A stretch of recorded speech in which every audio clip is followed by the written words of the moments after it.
Food കഴിക്കുമ്പോൾ പ്രാർത്ഥന ചൊല്ലിയാ എന്നാ ചൊല്ലിയേ? ബിസ്മില്ലാഹി. ഈ ഒരു വീഡിയോ പുറത്തു വന്നതോടുകൂടിയിട്ട് ഈ ഒരു സ്ത്രീക്കെതിരെ ഭയങ്കര സൈബർ ആക്രമണം. ഗവൺമെന്റ് സ്കൂളിൽ പോയിട്ടാണ് ഇങ്ങനെ പറഞ്ഞു കൊടുക്കുന്നത്, ഹിന്ദു കുട്ടികൾക്കും ക്രിസ്ത്യാനികൾക്കുമാണ് ഇങ്ങനെ മുസ്ലിം മതം പഠിപ്പിക്കുന്നത്, പ്രാർത്ഥന പഠിപ്പിക്കുന്നത് എന്നൊക്കെ വന്നിട്ടുണ്ട്. എല്ലാരും ഫുഡ് കഴിക്കുമ്പോൾ പ്രാർത്ഥന ചൊല്ലിയാ എന്നാ ചൊല്ലിയേ? ബിസ്മില്ലാഹി റഹ്മാനി റഹീം. ഈ ഒരു ഹൈന്ദവ സഹോദരി സ്കൂളിലെ കുട്ടികൾക്ക് ഫുഡ് കഴിക്കുമ്പോൾ പ്രാർത്ഥന ചൊല്ലിക്കൊടുക്കുകയാണ്. ബിസ്മില്ലാഹിർ റഹ്മാനിർ റഹീം, ബിസ്മില്ലാ എന്ന് ചൊല്ലിയാൽ മതി. ഈ ഒരു വീഡിയോ പുറത്തു വന്നതോടുകൂടിയിട്ട് ഈ ഒരു സ്ത്രീക്കെതിരെ ഭയങ്കര സൈബർ ആക്രമണം. സ്കൂളിലെ കുട്ടികളെ, ഹിന്ദു കുട്ടികളെ നിർബന്ധിപ്പിച്ച് മുസ്ലിങ്ങളുടെ പ്രാർത്ഥന ചൊല്ലിക്കുന്നു. എന്തൊക്കെയാണ് ഇതിന് ജീവിക്കാൻ പറ്റാത്തൊരവസ്ഥയിലേക്കുള്ള കാര്യങ്ങൾ മാറി. അപ്പോൾ ഇതെന്താ ഏതാ കഥയൊന്നും അറിയാതെയാണ് ഇവരാരാണ്, ഇത് ഏത് സ്കൂളാണ്, ഏത് തരം സ്കൂളാണ്. ഇങ്ങനെ ഒരു ഹൈന്ദവ സഹോദരി ഒരു കുട്ടികൾക്ക് ഭക്ഷണം കഴിക്കുന്നതിന് മുൻപ് ഭക്ഷണം അല്ല, തിന്നുന്നേരം ബിസ്മില്ല, കുടിക്കുന്നേരം ബിസ്മില്ല, ആ ഒരു ബിസ്മില്ല അതിലേശം കൂട്ടിയിട്ട് ബിസ്മില്ലാഹിർ റഹ്മാനിർ റഹീം എന്ന് പറഞ്ഞു കൊടുത്തിട്ടുണ്ട്.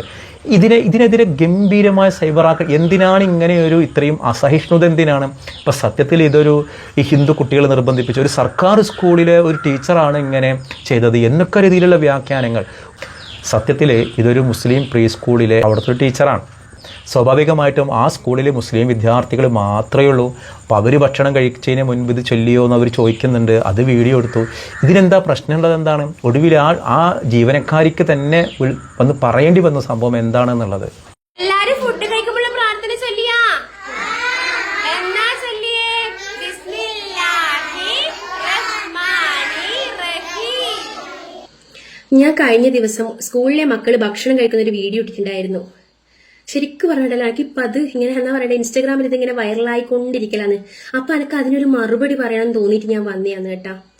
എല്ലാവർക്കും കുറേ സംശയങ്ങൾ അതിൽ വന്നിട്ടുണ്ട്. ഞാൻ ഗവൺമെന്റ് സ്കൂളിൽ പോയിട്ടാണ് ഇങ്ങനെ പറഞ്ഞു കൊടുക്കുന്നത്, ഹിന്ദു കുട്ടികൾക്കും ക്രിസ്ത്യാനികൾക്കുമാണ് ഇങ്ങനെ മുസ്ലിം മതം പഠിപ്പിക്കുന്നത്, പ്രാർത്ഥന പഠിപ്പിക്കുന്നത് എന്നൊക്കെ വന്നിട്ടുണ്ട്. ഞാനുണ്ടല്ലോ പിന്നെ ഇസ്ലാമിക് പ്രീ സ്കൂളിലാണ് വർക്ക് ചെയ്തത്. അപ്പൊ അവിടെ മുസ്ലിം കുട്ടികൾ മാത്രമേ ഉണ്ടാവുള്ളൂ. അപ്പോൾ അവർക്ക് വേണ്ടിയിട്ട് പഠിപ്പിച്ചു കൊടുത്തിയാണത്. അവര് പഠിക്കുമ്പോൾ ഞാനും കേട്ട് പഠിച്ച് അങ്ങനെ ഞാൻ പഠിപ്പിച്ചു കൊടുത്തിയാണത്. അപ്പൊ അതിന് ഒരുപാട് ബാഡ് കമന്റും ഒരുപാട് പേരെന്നെ ടാഗ് ചെയ്തിട്ടും ഇപ്പൊ ഇങ്ങനെ എന്നാ പറയണ്ടേ, ഇങ്ങനെ അങ്ങനെ ആക്കുന്നുണ്ടെന്നാ. പിന്നെ അതിൽ ഇസ്ലാമിക് പരമായിട്ട് ഒരുപാട് കാര്യങ്ങൾ ആ സ്കൂളിൽ പഠിപ്പിക്കുന്നുണ്ട്. അപ്പോ അത് റിലേറ്റഡ് ആയിട്ട് പറഞ്ഞു കൊടുത്തിയാണ് ഞാൻ. അപ്പോൾ ഞാൻ ഇതിൽ എന്റെ ഇൻസ്റ്റ ഐ ഡി തന്നെ ഞാൻ ആദ്യം ഒരു വീഡിയോ ഇട്ടിട്ടുണ്ടായിരുന്നു, വണ്ടിയിൽ കയറുമ്പോൾ ചൊല്ലുന്ന ഒരു പ്രാർത്ഥന. അപ്പോ അതുപോലെ മാത്രമേ ഞാൻ ഈ ഒരു വീഡിയോ കണ്ടിട്ടുള്ളൂ.